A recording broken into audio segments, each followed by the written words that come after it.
Norman. Thank you, Mr Speaker. I rise on behalf of the Green Party. Mr Speaker, I think it's important just to frame this debate around the government's economic management and fiscal management that we're coming up to an election on September 20, and of course the Green Party will be putting up an alternative to the government's economic and fiscal strategy at that election, which could be summarised as that we need a smarter, greener, more compassionate government to the one we have. And I think when you look at the policies, the economic and fiscal policies of this government, you get a sense of how badly they're doing. And I wanted to talk about one way in which the National Party has been consistent over all of these years, because I think consistency is an important value, and that is with regard to debt reduction. So from 1999 to 2004, the National Party have consistently opposed debt reduction on every opportunity. Every budget from 1999 to 2008, when they were in opposition, they opposed debt reduction because they said the surpluses that the government had should be given away as tax cuts to the wealthiest New Zealanders. Rather than using the surpluses to pay down the debt, what the National Party said from 1999 to 2008, when the National Party was in opposition, is they said no, and John Key and Bill English put out press releases saying this, is they said the surpluses should be given away as tax cuts rather than being used to pay down government debt. Now, fortunately, the parties who had the dominant position in the House at that point, which I think probably were New Zealand First, the Greens and Labor, during those years, were able to vote for budgets that reduced debt. And that meant that when there was the global financial crisis, the government of the day was in a position, had some fiscal headroom to deal with the challenges that the government faced. Now, we would not have had that had we taken the advice of Bill English and John Key and the National Party, because they consistently said from 1999 to 2008, don't use the surpluses to pay down debt, use the surpluses to give tax cuts to the wealthy. Fortunately, everyone ignored the National Party. Then there was a change of government. And since the change of government, the National Party have very consistently advocated for increased debt. And so every budget since National took over has been a deficit budget that has increased the government's debt, every budget. So throughout the entire period of 1999 to 2014, a 15-year period, the National Party has consistently opposed every effort to reduce debt. Now, that's quite an achievement in terms of consistency. They've consistently opposed it. So since they've been in government, they've borrowed their $50 to $60 billion since they took over the government benches. So you'd think, well, there was a global financial crisis, there was a Christchurch earthquake, there was reason to borrow money, and there's certainly some truth in that. But they were borrowing money for other things as well. Let me give you an example. So the National Party is borrowing $1.1 billion a year, that's $1,100 million per year, to pay for the tax cuts to the top 10% of income earners, which is the tax cuts that the National Party introduced right in the middle of the crisis in 2010. So when the National Party came in, not only after advocating all those years to increase debt and against the reduction in debt, when they got into office, then they immediately threw the budget into a big hole by giving tax cuts to the wealthiest people in the country at a cost, an ongoing cost, we're still paying for this, $1.1 billion every year, big hole in the budget. So you'd have to say National have been entirely consistent over this 15-year period in increasing debt and advocating for increases in government debt, and then when they got an opportunity to be on the government, they actually managed to do it. $52 billion increase in debt since they've taken over the government benches. So it's a very consistent position by the National Party. I also wanted to talk more broadly about costs of living for people. We know that tomorrow the Reserve Bank may well increase interest rates, the official cash rate. We will find out in the morning.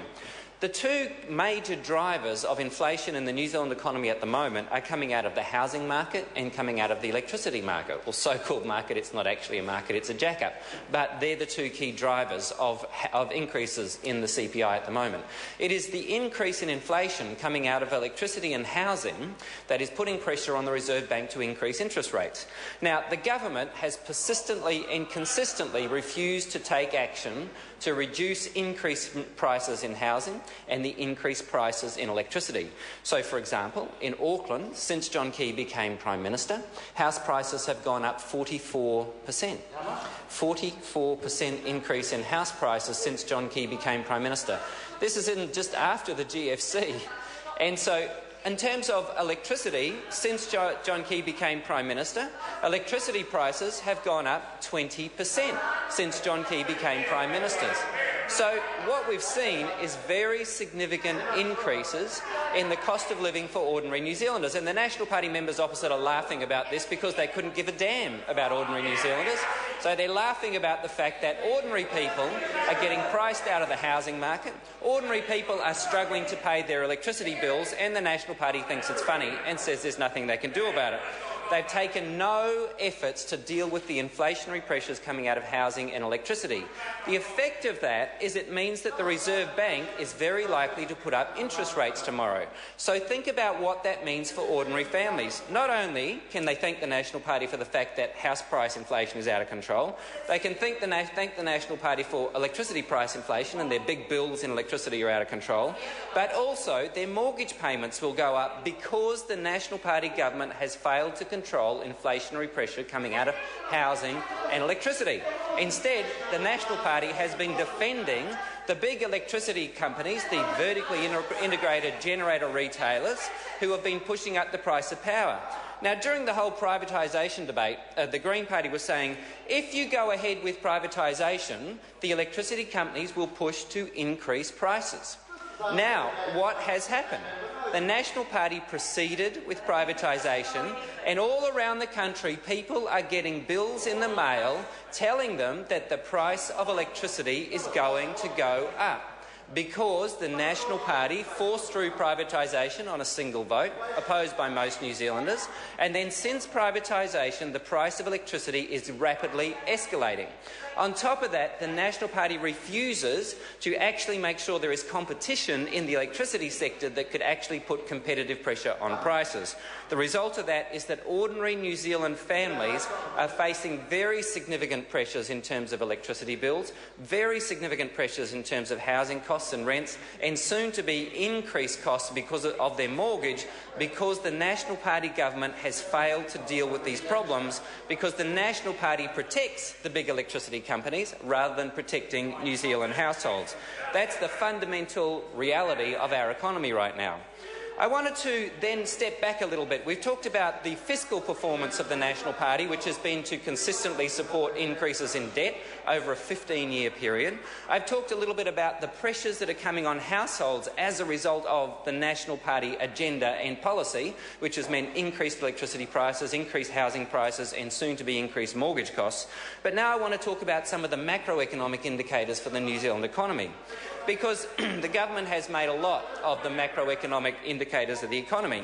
And yet, so let's put together two basic numbers. We're looking at the best terms of trade for the New Zealand economy in about 40 years. Best terms of trade. Now, terms of trade aren't determined by the government of the day. They're simply the prices for what we sell to the rest of the world. So they're controlled by the global economy. So that's not something the government can take credit for, but we have the best terms of trade in 40 years. However, at the same time, we have a current account deficit of one of the highest in the OECD, which is over 4% of GDP, one of the worst current account deficits in the developed world, at the same time as we have some of the best export prices in several generations. Now, what does that tell you? Is this an economy that's performing well, or even at the best point, when the prices are the highest, we're still running very significant current account deficits? Now, how do you pay for a current account deficit? I've asked ministers of finance about this before from the National Party. They don't know. But the answer is there's two ways to pay for a current account deficit. A, you borrow more. Well, we've seen the government's doing quite a lot of that. Or B, you sell assets. And, well, we've seen quite a lot of the government doing that. And across the New Zealand economy, more and more large corporations are falling into foreign ownership to pay for the current account deficit. So when you look at it at a macro level, that is what's going on at the kind of big scale for the New Zealand economy, we see that actually it's performing extremely poorly. Let me give you some other macro indicators. For example, the number of unemployed. There are 50,000 more unemployed than when John Key became Prime Minister. So in spite of all the talk from the government about how well things are doing, in fact, there are more people unemployed than when John Key became Prime Minister, 50,000 more unemployed. Let's talk about manufacturing. manufacturing exports are in decline in real terms, both simply transformed manufactured and elaborately transformed manufactured. That is the macro picture of a failure in fiscal and economic policy by this government, and that's why we need a smarter, greener, more compassionate government, and on September 20 we're going to get one. David Bennett.